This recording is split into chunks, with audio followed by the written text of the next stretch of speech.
এবছর উত্তর দিনাজপুর জেলা বইমেলার আসর বসতে চলেছে কালিয়াগঞ্জে। পার্বতী সুন্দরী হাই স্কুল ময়দানে 30শে ডিসেম্বর শুরু হচ্ছে বইমেলা, চলবে আগামী 5ই জানুয়ারি পর্যন্ত। এই বইমেলার আয়োজন ঘিরে বৃহস্পতিবার আলোচনা সভা অনুষ্ঠিত হলো কালিয়াগঞ্জ পুরসভায়।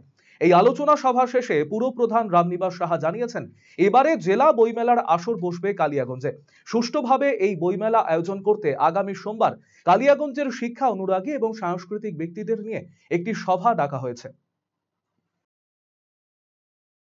সত্যি এবার আমাদের দীর্ঘদিন পরে আমাদের জেলা বই মেলা কালিয়াগঞ্জ পার্বতী সুন্দরী হাই স্কুল মাঠে আমরা করতে যাচ্ছি। সেটারই আজকে আমরা একটা ছোট্ট প্রস্তুতি সভা আমরা করলাম।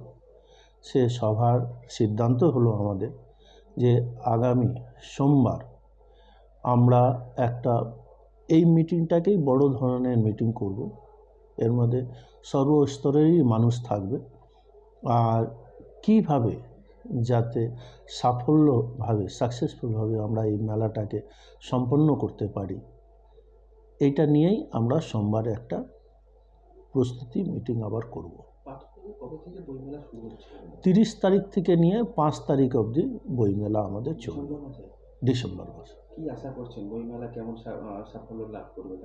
না, আমরা জেলাতে বইমেলা যেখানটাই গেছি, জেলাতে আমাদের কালিয়াগঞ্জের একটা সুনাম আছে যে কালিয়াগঞ্জে বইমেলা হলে যে বইয়ের স্টলগুলো থাকে, সে স্টলগুলার রেকর্ড পরিমাণে সেল হয়। সেই হিসাবে আমি আশা করি সাধারণ মানুষের সহযোগিতায় আমি বইমেলাটাও আমি সাফল্য করব।